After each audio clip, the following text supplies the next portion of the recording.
एक बार एक लड़का गौतम बुद्ध के पास जाकर कहता है, मेरे जीवन में बहुत अशांति है, कृपा करके आप मेरा मार्गदर्शन कीजिए जिससे कि मैं इस अशांति से छुटकारा पा सकूं।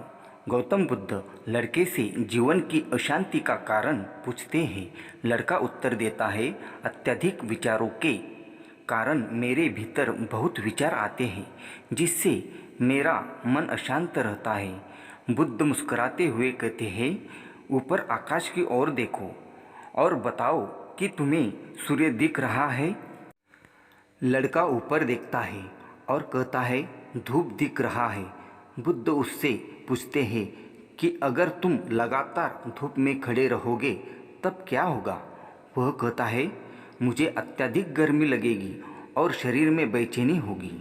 बुद्ध लड़के से कहते हैं कि अगर धूप में खड़े रहने से तुम्हें गर्मी लगती है तो इसमें दोष किसका है, सूर्य के ताप का या तुम्हारा। लड़का कुछ सोचने के बाद कहता है, इसका जवाब आप भी बताइए। बुद्ध कहते हैं, सूर्य का काम है ताप देना और ताप का काम है गर्मी लगना।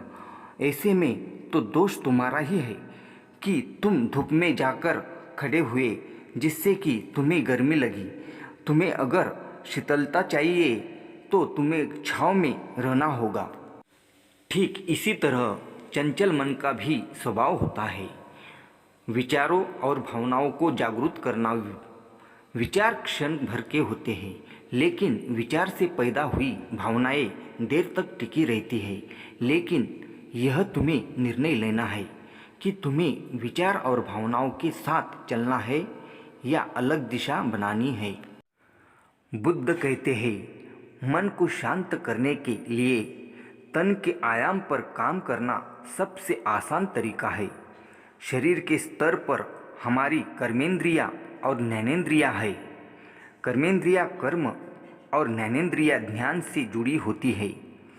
इससे हम अपनी संवेदनशीलता को बढ़ा सकते हैं, यानी हम जो भी काम करें उसे आनंद के साथ करें।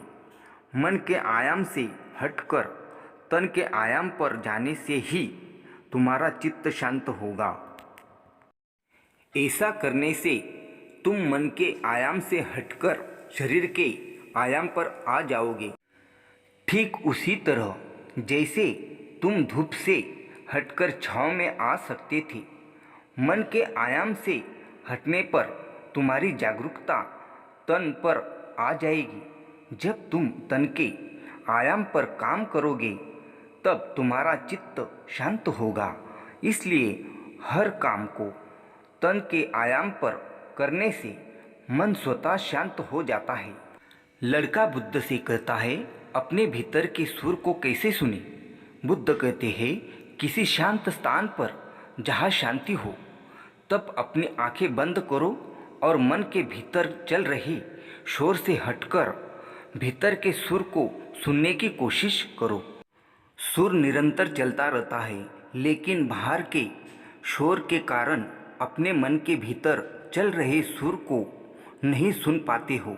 जब तुम अपने दोनों कानों को अपने हाथों से बंद कर दोगे तभी मन के सुर को सुन पाओगे।